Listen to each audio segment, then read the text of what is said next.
Assalamualaikum warahmatullahi wabarakatuh. Saya Widya Yanti Suminar.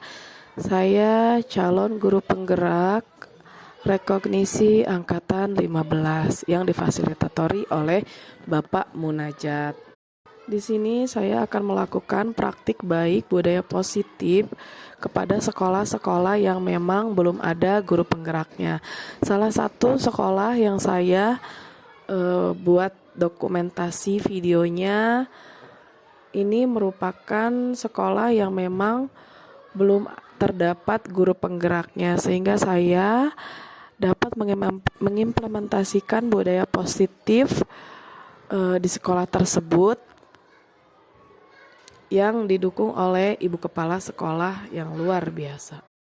Budaya positif yang sering dilakukan di dalam sekolah terutama kepada guru-guru, yaitu tentang perubahan paradigma stimulus respon.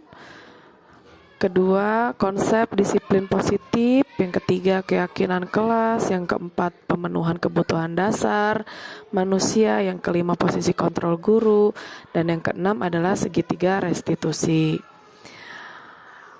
Pada saat saya melakukan budaya positif tersebut, saya selalu diawali dengan ice breaking dan melakukan refleksi awal dan refleksi akhir. Refleksi ini menggunakan 4F, yaitu peristiwa atau fact, lalu ada perasaan atau feeling, lalu pembelajaran atau finding, dan yang terakhir adalah perubahan atau future yang saya selalu berikan kepada guru-guru, sehingga guru-guru merasakan dampak dari program yang sudah saya buat dan akan diimplementasikan kepada murid-murid yang ada di sekolah dasar tersebut. Dengan mudah, ibu guru atau bapak guru mengimplementasikan dan menerapkan budaya positif tersebut kepada anak didiknya, karena guru dan bapak guru sudah dilatih melalui permainan peran menjadi murid dan menjadi guru, bagaimana cara menggunakan segitiga restitusi atau keyakinan kelas dan budaya positif lainnya. Baiklah, kita akan menyaksikan video aksi nyata 1.4 yang sudah saya buat dari pertengahan sampai akhir, yang dilampirkan dengan dokumen-dokumen yang lainnya. Terima kasih, selamat menyaksikan.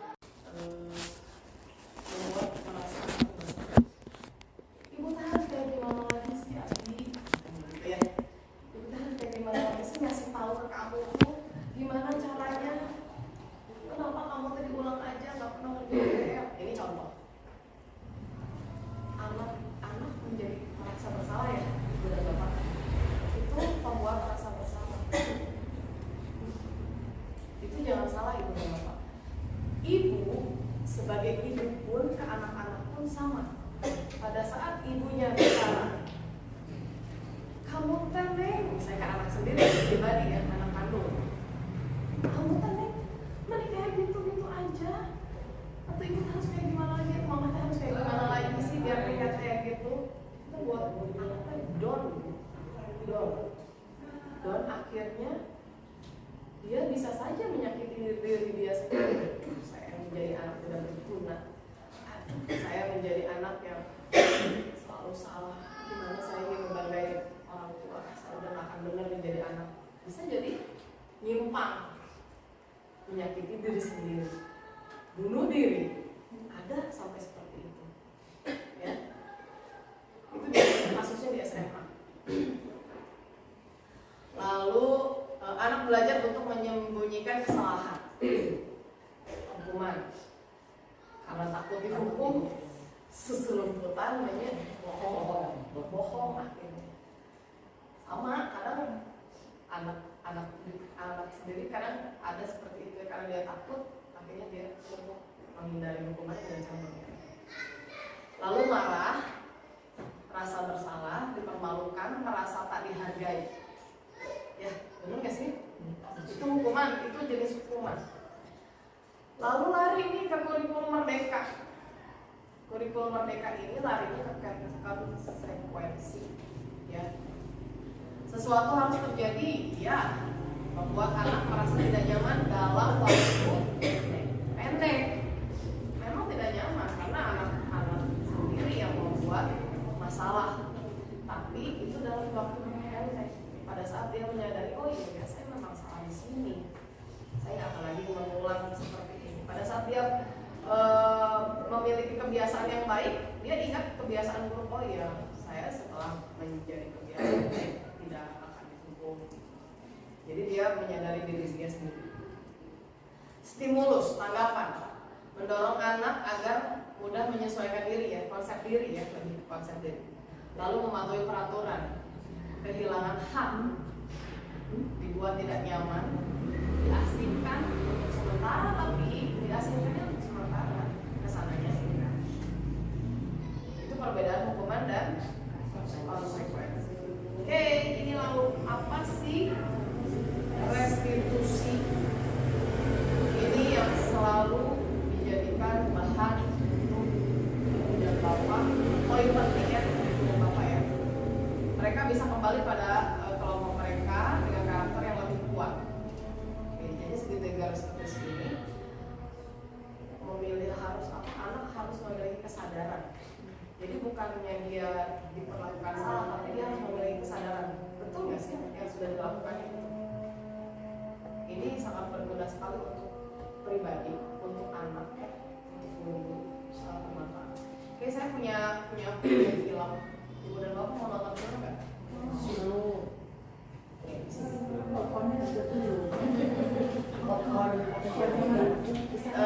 Ibu dan bapak boleh menyadari apakah ibu dan bapak seperti ini atau bukan.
Lima posisi kontrol itu adalah 1. posisi penghukum.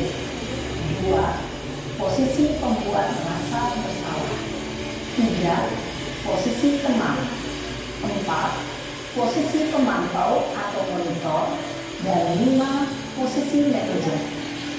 Untuk lebih memahami kelima posisi tersebut, mari kita saksikan kasus Naren yang terlambat hadir 20 menit di sekolah dan melihat bagaimana kelima posisi kontrol dalam menghadapi masalah tersebut.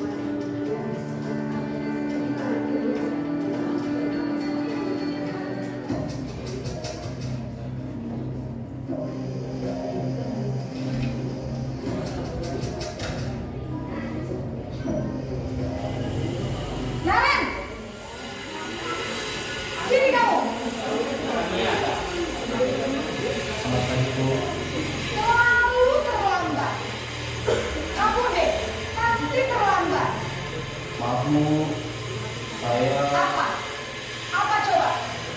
Alasan kamu apa lagi? Kapan sih kamu tidak terlambat? Malas sekali ya kamu jadi anak. saya Dasar pemalas. Gak kapok-kapok sih kamu. Sudah berapa kali terlambat? Sana, kamu keliling lapangan basket 2 kali. kenapa saya harus keliling lapangan basket Bu? Kenapa? Kamu melawan ibu. Berani-beraninya jawab. Sudah terlambat, masih berani jawab pula. Sekarang, keliling lapangan basket 5 kali sekalian. Biar kapok. Cepat. Pergi sana ke lapangan basket. Posisi penghukum biasanya berbicara dengan nada tinggi, menghardik, menunjuk-nunjuk, menyakiti, dan menyindir. Hukuman bisa berupa fisik maupun psikis. Ibu dan bapak guru hebat. Dampak yang terjadi pada murid ketika guru berada pada posisi penghukum adalah murid cenderung akan memberontak, bahkan menyimpan dendam.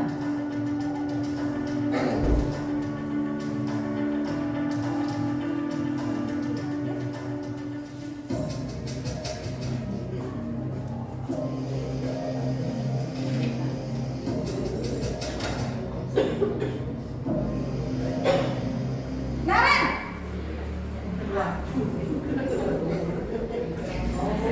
Selamat pagi Bu. Naren. Kamu kenapa terlambat lagi, nak? Ya Tuhan, Naren. Kamu senang ya bikin ibu susah ya? Kalau kamu terlambat lagi, nanti ibu yang ditegur bapak kepala sekolah, nak. Disangka ibu tidak bisa membina kamu. Duh, gimana ini? Maaf Bu, Duh, Gusti Naren. Kamu suka ya kalau ibu ditegur bapak kepala sekolah? Terus, sekarang ibu harus tulis apa ini di buku absen? Ini kamu sudah sering terlambat loh. Ibu harus apa coba?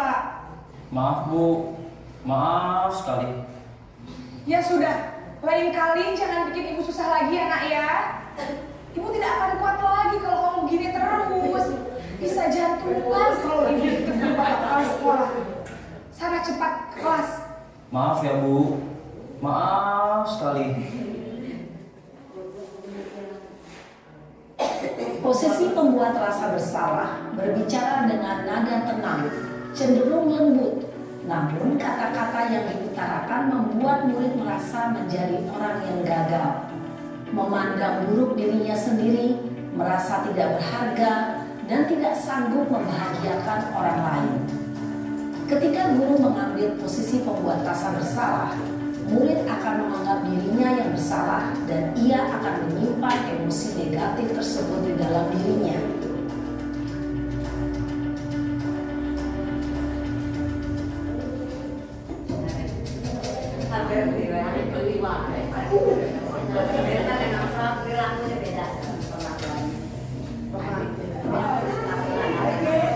Naren!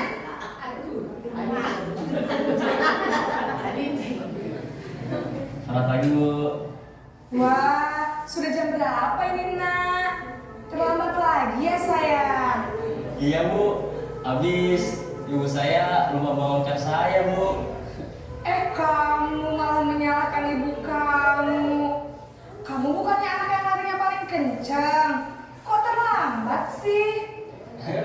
Iya Bu, saya memang terlambat bangun tadi. Jadi biarpun saya lari kencang, tetap gak kekejar Bu. Ya sudah sana, nanti lain kali larinya lebih kenceng lagi ya, biar gak terlambat lagi. Bikin seneng ibu, demi ibu, bisa kan? Bisa lah Bu. Ya sudah sana masuk kelas, ibu beresin urusan absen kamu. Kamu ini ada-ada saja.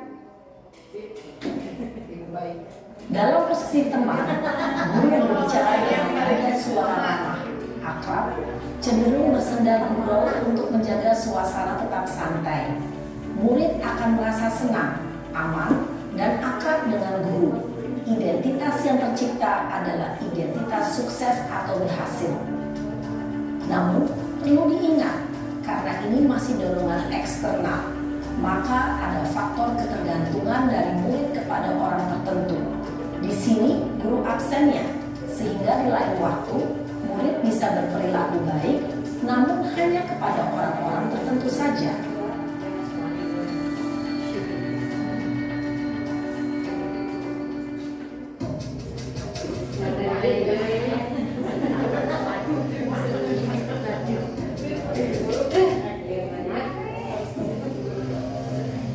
Naren!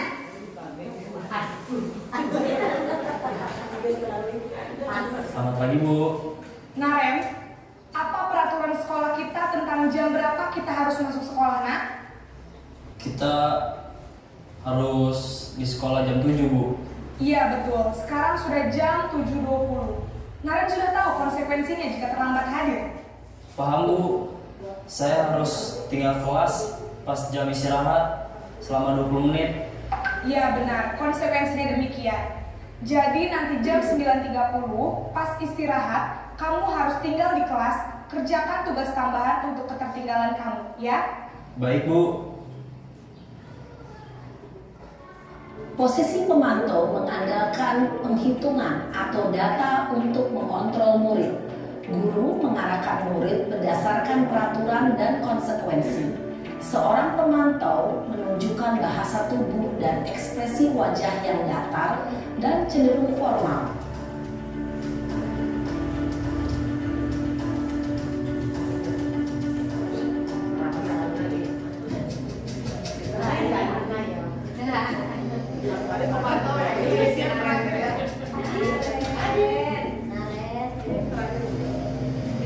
Naren!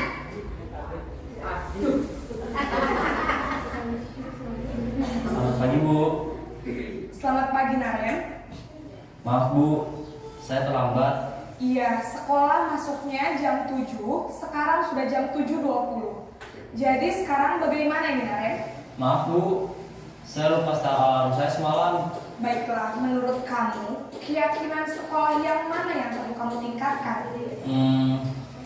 Menghargai diri sendiri dan orang lain mungkin ya Bu. Setuju. Jadi, apakah Naren meyakini prinsip saling menghormati tersebut? Iya Bu, saya meyakininya. Apakah Naren bersedia memperbaiki masalah keterlambatan ini? Bersedia Bu. Bagaimana kamu akan perbaiki masalah keterlambatan ini? Saya akan coba untuk tidak lupa menyetel alarm saya Bu. Baik, kalau Naren lupa menyetel alarm di rumah, ada orang yang kira-kira bisa bantu mengingatkan tidak? Ada Bu, kakak saya, Kak Emma.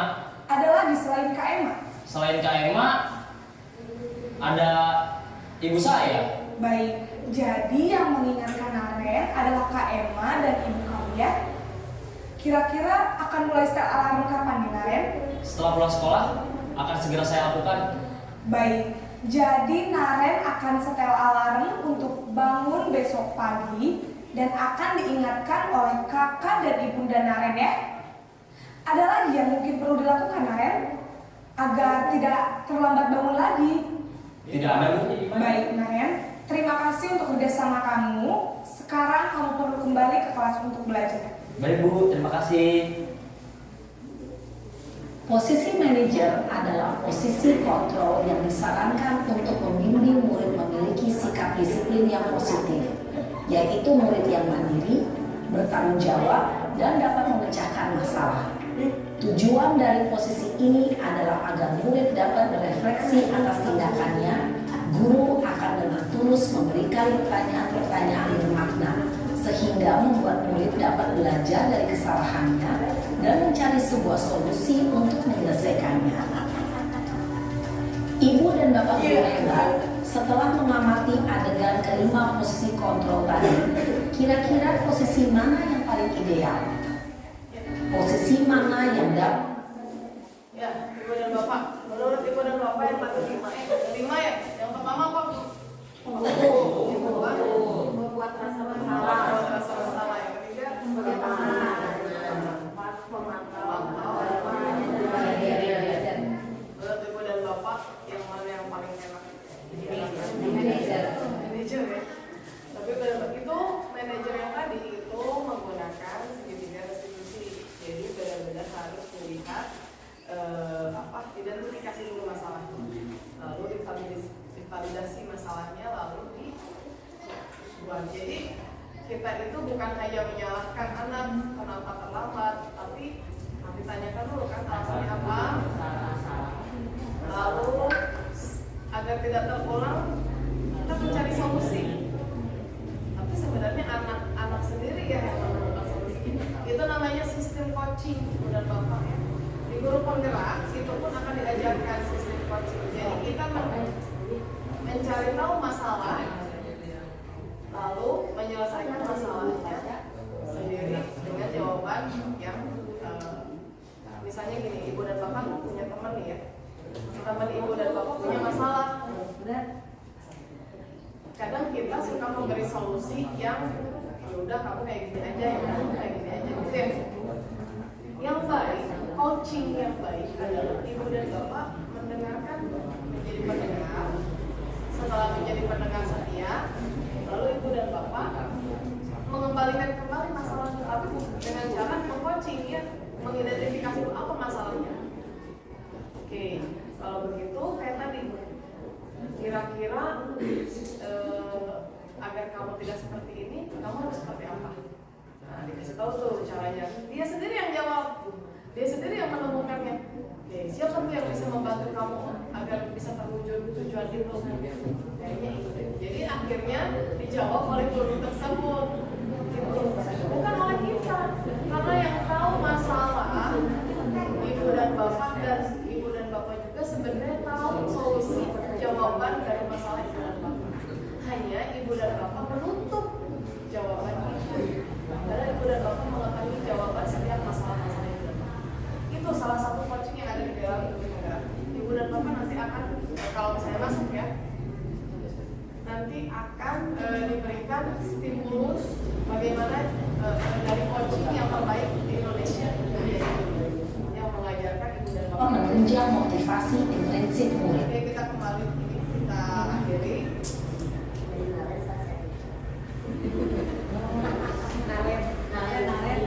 Naret ya. Ada yang di sekarang ya.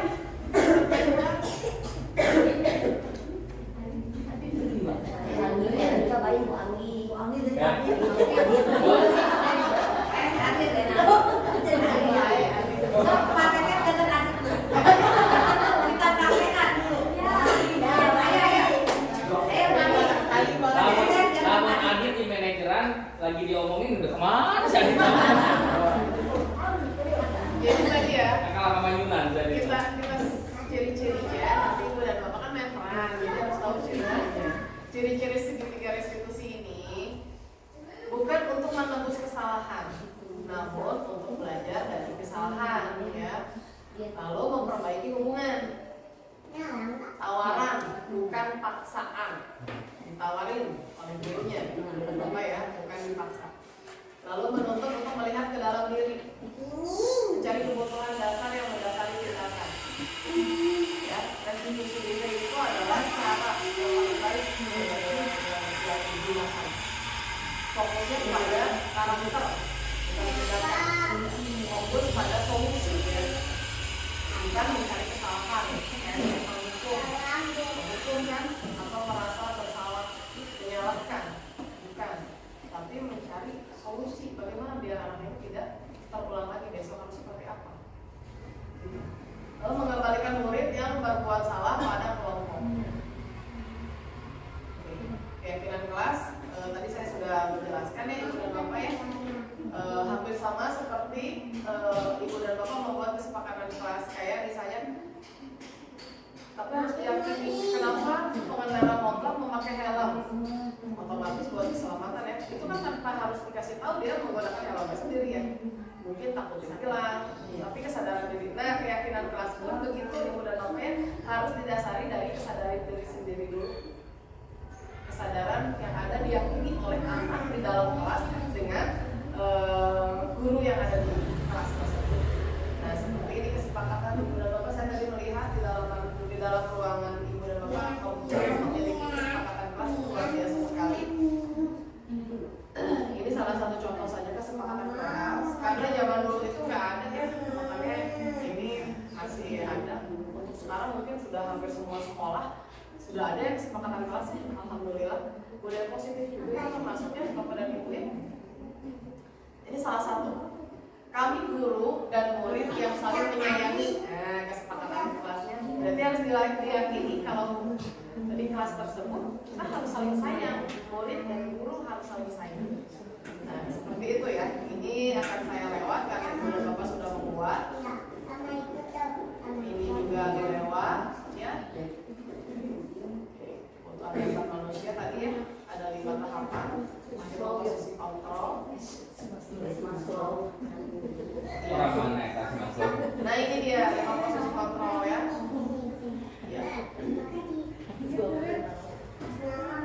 Ya, Ibu dan Bapak. Penghukum, pembuat rasa bersalah, teman, pemantau atau manajer. Karena di sini ada 20 guru, saya bagi menjadi 5 ya. Yang 5 ini sebagai penghukum, guru pembuat rasa bersalah, guru sebagai teman, guru pemantau, dan guru manajer. Sebagai manajer itu. Siap, Ibu dan Bapak? Yang jadi gurunya siapa? Iya, aku lari sekarang.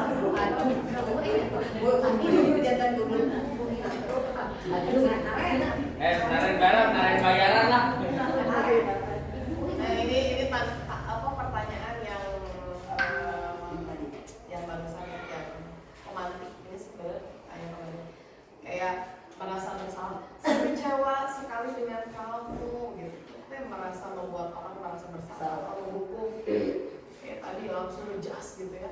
Atau teman gaul akrab kayak tadi Ibu. Malah nyuruh lagi lari ya, jadi lari kuat gitu. Terus pemantau sebenarnya bagus, tapi ada kekurangannya sedikit. Lah, manajer. Nah, Ibu dan Bapak pilih mau yang mana? Pemain perannya mau diajak 5 itu atau mau sok, mangga. Supaya aku jadi penghubung. Jika mau boleh. Ayo garang. Bungkul.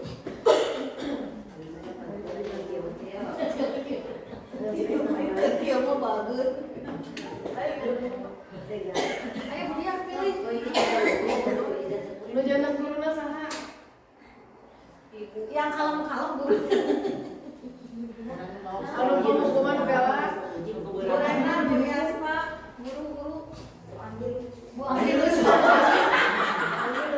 lagi. Berapa lagi? Sebagai hukum.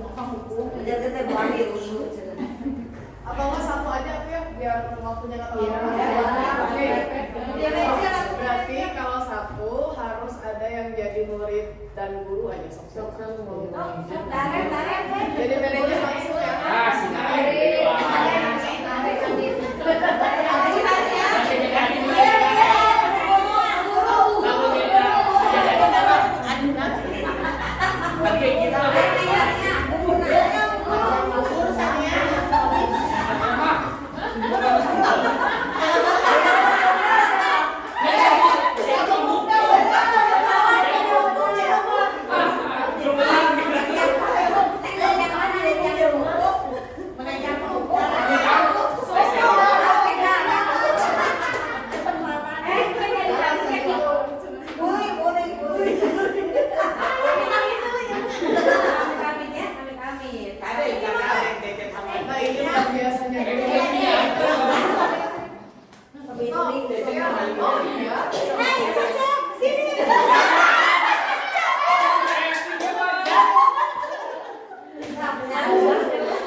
Ih beneran ya.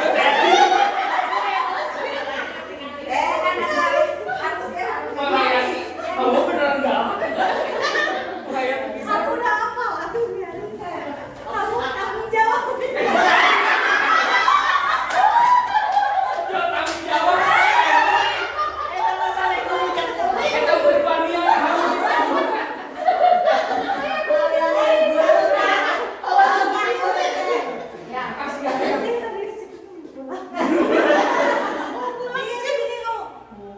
Ini jam berapa?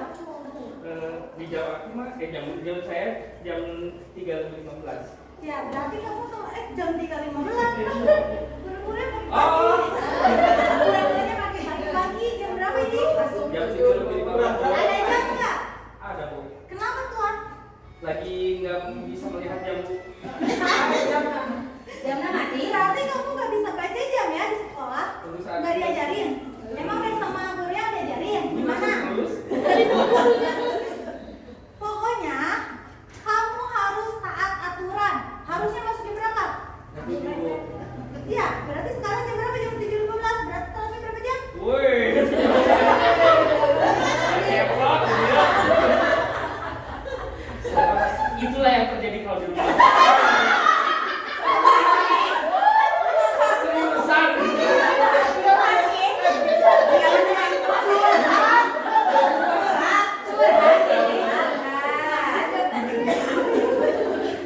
Berarti telatnya berapa menit? 15 menit Bu. Mau dihukum? Nggak mau Bu. Harus dihukum. Nggak mau boleh. Hukum jongkok di situ. Masa Bu.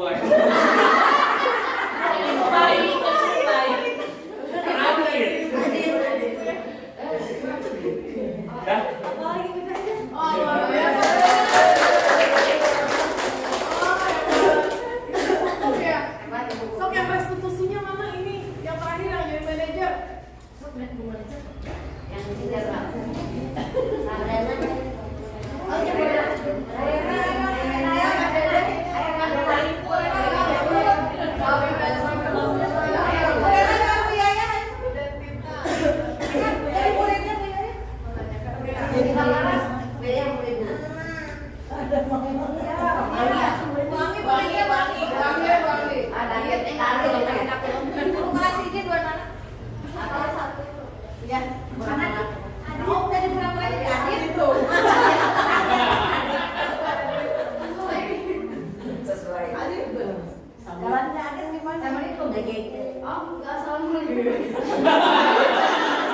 Bener.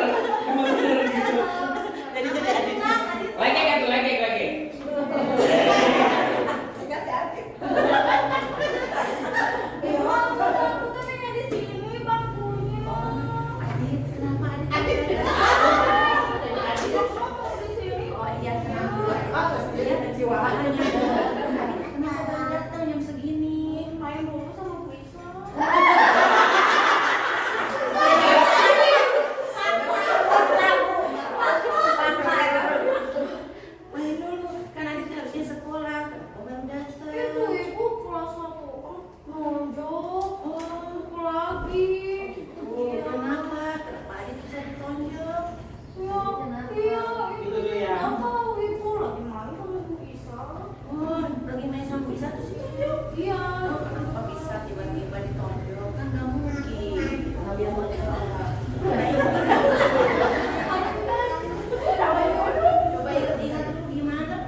Adik tahu nggak kenapa Adik terlambat?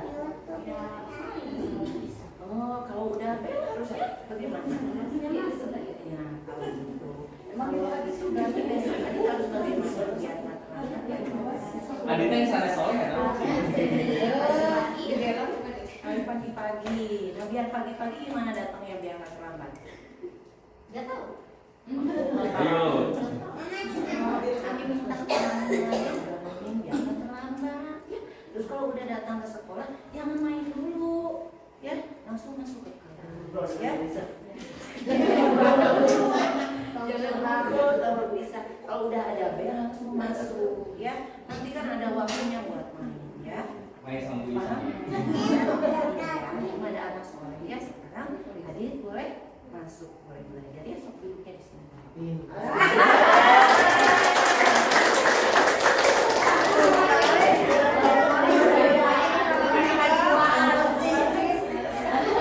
Kayaknya cocok adik kita ke Bu Rena. Ujian yang lainnya ke Bu Rena. Luar biasa ibu dan bapak ya. Banyak yang hebat di dalam diri ibu dan bapak. Ibu dan bapak malah mengungkapkan ya. Coba kita kadang-kadang masuk guru pembelajaran. Insya Allah mudah. Apalagi tadi melihat ibu dan bapak berpotensi semua, luar biasa. Nggak ada yang sulit kok ya. Nanti mungkin saya akan kasih tips dari ibu dan bapak gampang terus ya. Oke, tadi sudah betul ya. Pada saat kesiangan kita tidak menjas, tapi menanyakan kenapa kesiangannya, ada apa masalahnya. Setelah mengetahui masalahnya, identifikasi masalahnya satu-satu. Masalahnya apa aja yang membuat kamu kesiangan. Lalu sesudah itu buat solusi. Caranya kita bukan ya udah besok nggak boleh terlambat, nggak bisa kayak gitu. Kita tanya dulu, kira-kira menurut kamu agar besok tidak telat kamu harus seperti apa? Nah seperti itu contohnya ya. Itu jadi kita mencarikan solusi buat anak. Oh iya Bu, saya besok nggak boleh kesiangan lagi loh. Nah biasanya kamu dibangunin atau pakai alarm? Misalnya pakai alarm. Nah, ingatkan juga buat orang tua untuk membangunkan kamu jam sekian. Jadi kita menambahkan solusi kepada anak. Misalnya anak sudah memiliki solusi, tapi tetap saja dengan menggunakan solusi tersebut si anak masih kesiangan atau misalnya telat gitu ya. Nah kita berarti harus memberikan solusi baru. Bisa nggak orang tuanya menambahkan? Bisa. Atau bisa nggak ada kayak membantu kamu membangunkan siapa yang ada di rumah? Bisa Bu, misalnya ini. Biasanya anak suka ngomong sendiri tanpa kita harus memancing atau misalnya kita membantu memberikan pendapat dulu, anak dulu aja yang suruh dia mengeluarkan pendapat sendiri gitu ya. Jadi memancing sebenarnya, kita memancing anak untuk mengeluarkan solusi yang mereka sudah tahu sebenarnya. Hanya kita sebagai guru untuk memfasilitasi agar anak mengkerucut. Oh iya, berarti besok saya nggak boleh kesiangan, saya harus ngomong nih nanti buat sekolah atau mama saya kayak gitu. Itu misalnya memvalidasi masalah. Dan yang terakhir adalah menanyakan keyakinannya. Dengan kamu dibantu seperti itu, kira-kira kamu bakal tidak akan datang terlambat atau akan datang terlambat? Saya tidak terlambat kalau saya melakukan seperti itu. Itu jadi diyakini lagi oleh ibu, yang dikuatkan lagi. Baik, jadi gurunya hanya memberikan apresiasi seperti itu. Jadi tidak menghukum, tapi kita menanyakan dan memberikan solusinya agar tidak seperti itu ya. Itu namanya segitiga restitusi. Nah, segitiga restitusi ini banyak, bisa dibuat untuk anak terlambat, bisa dibuat untuk anak yang sedang berantem, bisa dibuat untuk rekan kerja, dan kita bisa menggunakan ini dalam bentuk hal apapun, terutama di kelas kita. Nah itu ini ya, menstabilkan identitas yang tadi ya, lalu validasi kebutuhan apa aja sih anak itu butuh apa, lalu terakhir menanyakan keyakinan. Ya, seperti itu Ibu dan Bapak. Ada yang mau ditanyakan? Dicoba dulu. Dicoba. Oke. Jadi orang yang sabar. Iya, betul sekali. Ini bisa dilakukan di rumah juga ya, ibu dan bapaknya. Ternyata belum. Sama laki modelnya model berhukum gitu. Semua. Hati-hati di rumahnya. Nah, yang jadi manajernya, ya. Baik, ibu dan bapak, ada yang ditanyakan tidak? Tidak. Baik, kalau begitu kita kembali ke guru penggerak, ibu dan bapak sudah mengetahui cara memasuki guru penggerak seperti apa?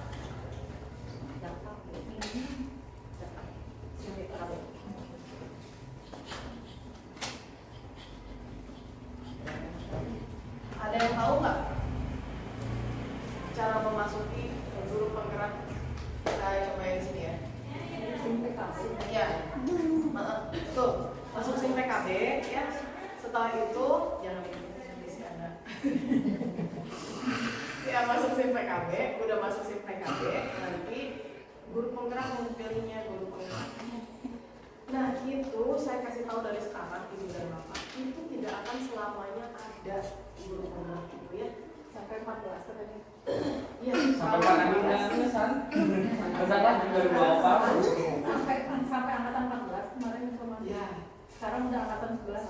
Sampai angkatan sekitar segitu loh. Pokoknya nggak akan nyampe ke 20. Jadi ibu dan bapak, dan tidak semua loh. Semua misalnya Bandung tahun ini ada, tahun depan ada lagi, enggak ibu dan bapak.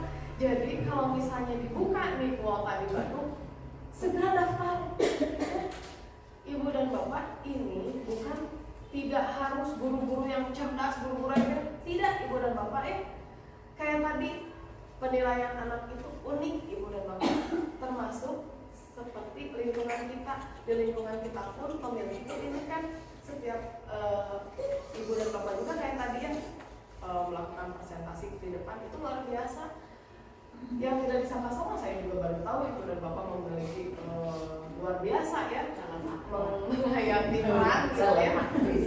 Itu luar biasa ibu dan bapak. Nah sama kayak ibu dan bapak. Jadi guru penggerak itu tidak dinilai dari kecerdasan ibu dan bapak ya, tidak dinilai oh benar selalu kalau misalnya setiap testing nilainya kamu bagus doang. Di guru penggerak ada nilai dari itu. Tapi ibu dan bapak udah bergerak aja mengisi itu udah luar biasa. Itu sudah bergerak ibu dan bapak ya. Jadi, nah untuk tips yang pertama, itu kan yang pertama itu yang keluar itu kan esai. Tahap 1 itu testingnya esai. Nah, testing esai itu kan banyak ya. Soalnya mah sedikit ya, kalau nggak salah berapa ya? 15. Tapi anak-anak ibu dan bapak. Dan setiap anaknya itu ibu dan bapak di situ harus tulis 200 sampai 500 kata. Ya. Itu kan tes awal di mana ibu dan bapak sanggup nggak menulis ini. Itu sama kayak ibu dan bapak membuat satu buku. Kalau dikumpulin itu satu buku ibu dan bapak. Jadi sanggup nggak ibu dan guru ini? Sebenarnya itu udah dites. Guru ini sanggup nggak menulis satu buku dalam setiap pertanyaan yang ada di situ. Jadi intinya satu buku ibu dan bapak mengerjakan. Makanya kenapa kata-katanya itu minimal 200 sampai 500, 1000 sampai 800 sampai 1000. Ya, 1000 kata ibu dalam satu soal. Iya, minimal 5 tahun. Ibu udah berapa? 4 tahun. Aduh, sedikit lagi ya. Iya, memang di situ syarat-syaratnya. Syaratnya memang itu Bu, 5 tahun syaratnya.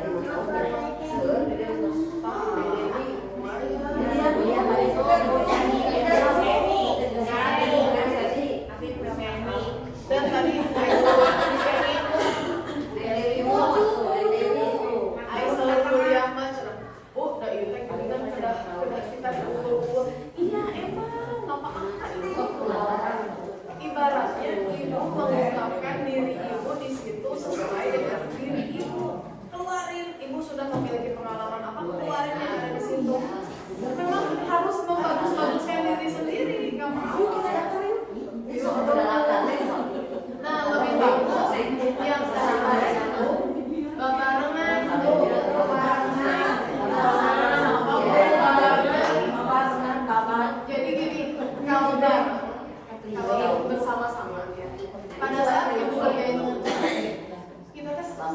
gitu. Enggak satu, cuma sendiri yang ngerjain itu kan terasa banget kalau sendiri, tapi kalau banyak kan insya Allah ringan. Jadi kalau misalnya bareng-bareng lulus sama ngerjainnya bareng apa-apa bareng enak sih, jadi cepat gitu. Dia mengingatkan seperti waktu putih barunya sampai memangnya gitu. Ada berapa? Dan kalau misalnya gini Ibu, di situ di setiap esai itu di situ harus 500 kata. Kalau di situ harus 500 kata, berarti itu maksimal ya, maksimalnya 500 kata ditulisnya. Berarti Ibu dan Bapak harus menulisnya jangan terlalu jauh dari 500. Misalnya Ibu dan Bapak mengisinya sampai 300 kata, itu kan terlalu jauh, 200 kata menghilang. Jadi kalau bisa yang hilangnya itu hanya 20 kata, 10 kata gitu ya, jangan terlalu sampai puluhan gitu, sama apalagi ratusan. Titik, koma, jangan lupa huruf depan, huruf besar, jangan lupa itu dilihat. Seperti Ibu dan Bapak menulis buku seperti apa. Nah itu karena itu kan dites, kenapa harus ada tes esai? Seperti ibarat guru menulis buku seperti apa, jadi dilihat dari situ karakter Ibu dan Bapak. Itu. Jadi kalau misalnya memang di situ wadahnya untuk membagus-baguskan diri di situ, wadahnya untuk mengeluarkan pengalaman di iya, bukan kita sombong, ada kita mah nggak sombong, tapi emang nyamanya kayak gitu ya, tulis aja kayak gitu. Jadi jangan sembunyiin lagi kemampuan Ibu dan Bapak, luapin di situ ditulisan. Tapi ingat nulisnya di Word dulu ya, nulisnya di Word dulu, karena kalau di situ nanti Ibu dan Bapak pada saat sesi wawancara lupa ya. Jadi kalau misalnya Ibu dan Bapak nulis di Word, ditulis, diketik, nanti copy ke esai-esai, udah di copy, di save, ternyata lulus nih Ibu dan Bapak. Pada saat tes wawancara di tahap 3, Ibu dan Bapak baca lagi yang di Word yang udah Ibu dan Bapak nulis, karena tidak jauh pertanyaannya dari yang pertama ya. Dan harus sama, banyak yang beda, itu yang mengakibatkan tidak lulus. Di sana contoh tahun Ibu dan Bapak di Word di esai ditulisnya tahun 2022, pada saat diwawancara diomonginnya tahun 2025. Itu bisa mengakibatkan tidak lulus karena tidak sama, tidak konsisten. Dulu mas saya sampai ditanya bulan, tahun, sampai ditanya seperti itunya, sedetail itunya gitu, sampai ditanya tempat pengalamannya di mana, pernah jadi apa, terus kita harus terus mengimplementasikannya seperti apa, sampai ditanya sedetail itu bulan apa, tahun berapa, sampai seperti itu. Jadi Ibu dan Bapak jangan lupa, ingat juga tahun dan bulan gitu. Salah satunya. Terus intinya ada juga pertanyaan yang mengungkapkan tentang peserta didiknya. Ibu dan Bapak harus benar-benar di dalam pertanyaan itu membela peserta didik, menjadikan peserta didik itu center ya, center study di situ. Jadi yang benar-benar berfokus pada peserta didik gitu. Kita jangan yang lain. Jadi kita benar-benar melayani peserta didik di situ, bukan kita yang dilayani. Jadi Ibu dan Bapak mengungkapkan ketika itu seperti itu. Nah, kalau misalnya di situ di perihal yang kelas ya, ada kelas kan itu perihal kelas lebih ke center. Terus kalau misalkan wawancara ternyata lulus tahap 1 wawancara nih, tahap 2 wawancara. Ingat buat RPP sekarang modul ajar ya. Nah buat modul ajar yang benar-benar komponen-komponennya komplit. Jadi jangan yang asal gitu ya. Kalau misalnya sebenarnya bebas di CGP itu bebas, Ibu dan Bapak boleh menggunakan RPP boleh, modul ajar boleh. Enggak fokus ke modul ajar enggak. Boleh RPP juga, tapi tinggal pilih aja Ibu dan Bapak maunya kemana. Kalau misalnya mau RPP, komponen-komponen yang ada di RPP jangan sampai ada yang hilang, harus komplit gitu ya. Yang di modul aja juga benar harus komplit. Nah pada saat di testing nih ya, kan itu ditemuin, jangan lupa buka SIM PKB-nya selalu setiap saat gitu ya, karena itu nanti ada tanggalnya itu secara mendadak. Kalau misalnya ada tim pemantau biasanya dikasih tahu lewat WA kita, ayo Bu Ibu buka CCKB-nya, Ibu dan Bapak dites tanggal sekian. Tapi takutnya tim pemantaunya lupa, akhirnya Ibu tidak di WA gitu, akhirnya harus sayang kan, makanya harus sering-sering buka CCKB. Nanti di situ ditentuin tuh tanggalnya tanggal berapa, jamnya jam berapa. Simulasi ngajar itu hanya 10 menit, Ibu dan Bapak, hanya 10 menit. Ibu dan Bapak jangan lupa dalam 10 menit itu harus masuk semua komponen mengajar. Dari pembuka, ya, absen. Jangan lupa refleksi, menanyakan perasaan anak pada saat masuk. Bagaimana nih perasaannya hari ini? Itu harus ada di awal dan di akhir, ya. Terus terakhir Ibu dan Bapak juga refleksi akhir anak, bagaimana belajar pengalaman belajar hari ini, menyenangkan misalnya, atau misalnya belajar apa aja kita tadi, belajar ini, itu refleksi, itu selalu harus ada di awal dan di akhir ya. Poin buat guru penggerak. Terus apa lagi ya? Ya, pokoknya dalam 10 menit itu Ibu dan Bapak kan harus kayak misalnya tidak metode ceramahnya, tapi kita lebih ke metodenya lebih banyak tanya ke anak, suruh anak aktif. Walaupun kita ngomong sendiri kan di depan, di sini layar 2 sama tim pengujinya 2 orang ya, tim penguji 2 orang, kita ngobrol sendiri, tapi siapin media pelajar, media ajarnya yang komplit ya, dari PowerPoint, terus Ibu dan Bapak membuat sendiri, misalnya ya alatnya apa gitu ya. Kalau misalnya rumah kaca ya buat rumah kaca, pengaruhnya apa rumah kaca ini, rumah kaca itu seperti itu. Jadi kita benar-benar apa ya, bukan metode ceramah, kita harus banyak nanya justru Pak. Ini apa anak? Ibu buat ini apa coba? Nanti anak yang jawab, iya betul. Jadi kita ngomong sendiri gitu Bu. Kita nanya tapi kita iya betul. Arti kalau pinter hebat. Setiap kali anak menjawab harus dikasih rewardnya berupa ujian. Siapapun anak. Nah gitu. Itu untuk simulasi mengajar selama 10 menit harus sampai terakhir penutupan. Itu tahap 2. Tahap 2. Tahap 3 wawancara. Itu minimal wawancara itu 1 jam. Minimal. Jadi maksimalnya itu bisa nyampe 2 jam, bisa juga 1 jam. Wawancara sama 2 orang. Jadi gini, ini 2 orang di sini, kita di sini, Ibu dan Bapak, dan itu harus tempat yang sepi gitu ya. Jadi kita di sini. Ditanya apa yang ditanya benar-benar, dan kalau Ibu dan Bapak nggak mau ini, jangan sampai ada pikirnya lama gitu. Ngomong-ngomong, Ibu dan Bapak terserah. Jadi lama ke sana, aduh, ngomong lagi. Ngomong-ngomong, nyerita ya. Jadi biar mereka yang target notice oleh kita. Kalau Ibu dan Bapak tidak mau bertanya-tanya, berarti Ibu dan Bapak yang harus cerewet. Harus Ibu dan Bapak yang ngomong sendiri. Ngomong apa weh? Jadi nanti kehabisan waktu mereka untuk bertanya. Oh iya, aman. Itu tapi pada saat wawancara ini Ibu dan Bapak jangan lupa baca dulu yang di Word ya, biar sama nanti hasil esai dengan pertanyaan Ibu dan Bapak yang terakhir sama. Siap? Ya. Iya, nanti sama saya dikasih tahu ya kalau saya ada bukaan ya. Kemarin kita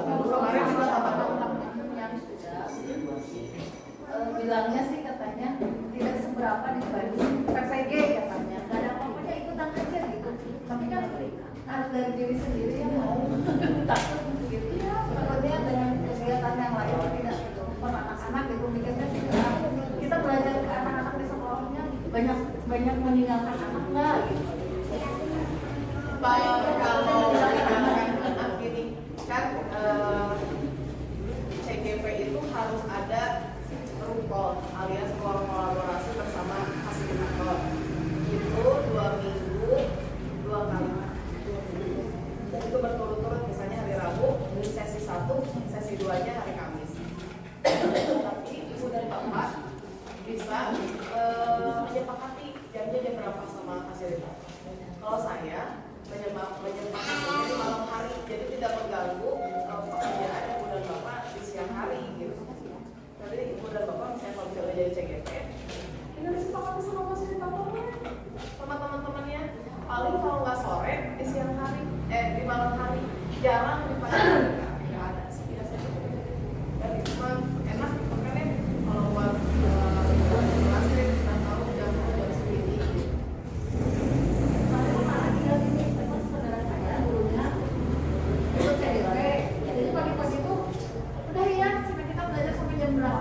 mau zoom dulu, anak-anaknya disuruh pulang. Nanya ke saya, CGP itu apa sih? Kok anak saya jadi diginiin, katanya suruh pulang, makanya dia mau CGP. Saya nggak ikutan CGP.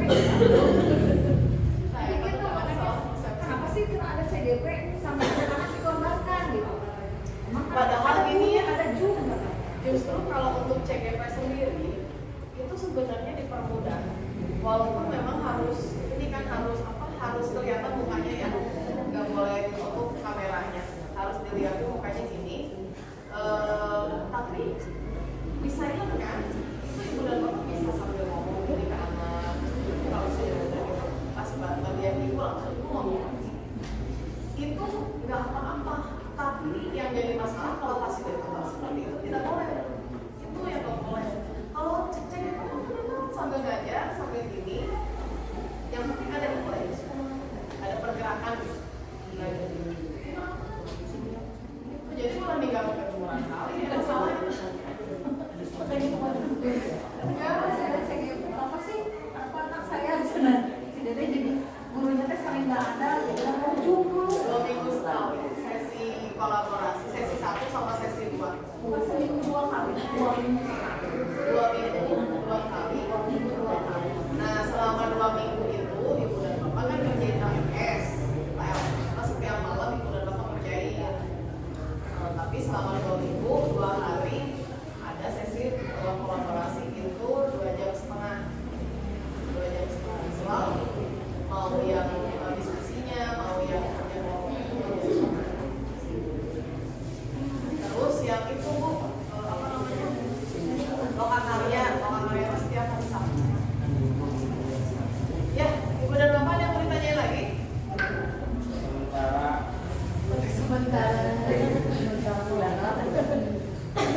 Ya, kalau tidak ada, ibu dan bapak mungkin sekian ya. Sekian alhamdulillah ibu dan bapak, terima kasih sudah meluangkan waktu pada kesempatan kita untuk berbagi ilmu dan positif ya tadi ya, dan ke institusi ya, keyakinan kelas ya, dan macam-macam yang ada nilai-nilai kebajikan yang mungkin ibu dan bapak bisa gunakan ini sebagai salah satu kegiatan ibu dan bapak di sekolah ya. Ya, dan saya juga berharap untuk di SDN 145 di Longjati ini, yuk bareng-bareng daftar. Boleh masih ya, Fred? Siap. Boleh masih ya. Tadi ada siap juga. Untuk sekarang memang polanya baru masuk. Ya, baru yang 11 ya? Iya, baru sampai 10. 11 sudah ada pengumuman. Oh, 11 yang kemarin. Oh iya, baru 11 kemarin teman-teman saya cari lagi belum ada. Tapi mudah-mudahan nanti masih ada perubahan. Infonya aja ya. Waduh, dia iya. Karena saya di share. Kemudian Ibu Dewi yang saya di sebelah. Biar panas. Jadi karena ada yang dibilangnya. Saya langsung Billy dan namanya kesempatan itu ya susah datang 2 kali kan. Yuk bareng-bareng kalau ada kesempatan kenapa enggak ibu dan bapak masuk. Takutnya kita kan nggak tahu ditutupnya kapan. Kemarin waktu pas angkatan saya ditutupnya mau di angkatan 13 katanya ditutup. Sekarang udah berubah lagi angkatan 14. Makanya sayang banget kalau misalnya pas di Bandung dibuka ibu dan bapak nggak masuk. Karena terbatas tidak selamanya bakal ada ini teh PCGP itu tidak akan selamanya ada. Malah pengajar praktik sekarang sama fasilitator sudah ditutup ya. Kan kalau kemarin masih dibuka untuk fasilitator untuk pengawas sama sekolah-sekolah ya yang nggak fasilitator. Sekarang udah nggak boleh dari harus dari pengajar praktik apa fasilitator. Mengajar praktik juga nggak boleh dari umum, harus dari guru penggerak. Kalau di awalnya dari cabang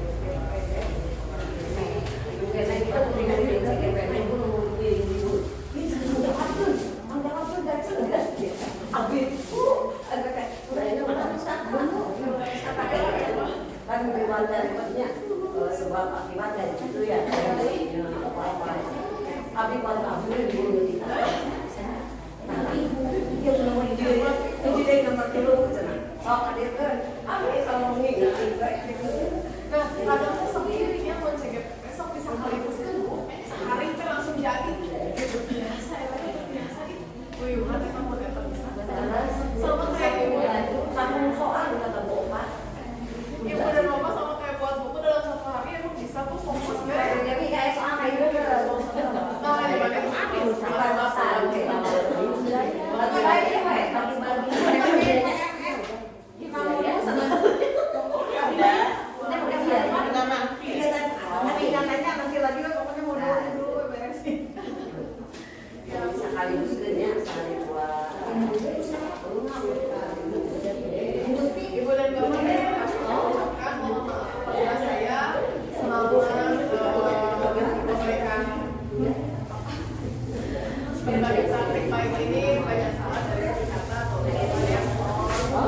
Nih,